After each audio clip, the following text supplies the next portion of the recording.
揀一隻自己鍾意嘅貓顏色做底色。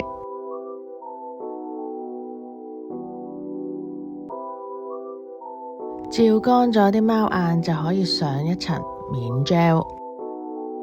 今次呢個立體花我就係用 3D 軟糖膠去做，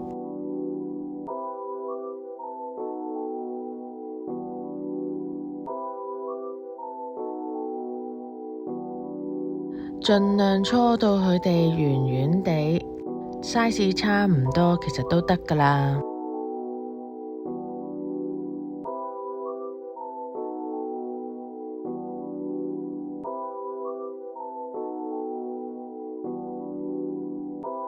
我哋推返佢哋埋少少，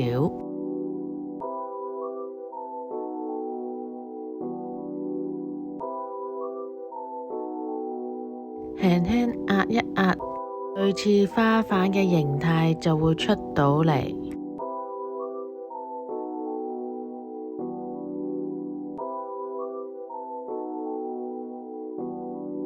4粒波波壓完。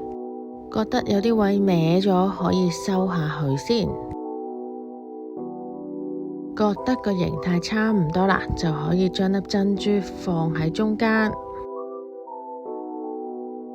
照燈前最後再執靚少少個花型。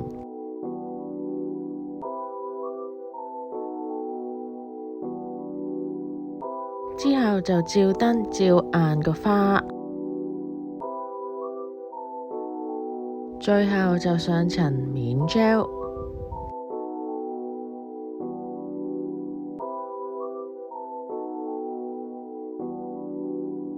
用貓眼 gel 好隨意咁樣油一笪顏色，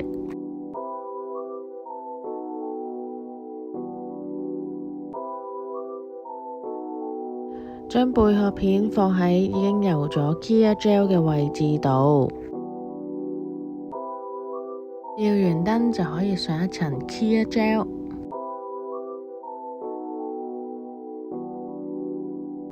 用豆腐搓輕輕搓平滑少少個甲面，用免洗造型膠畫啲線條，唔需要好細緻咁畫個線條，可以俾多少少隨意感。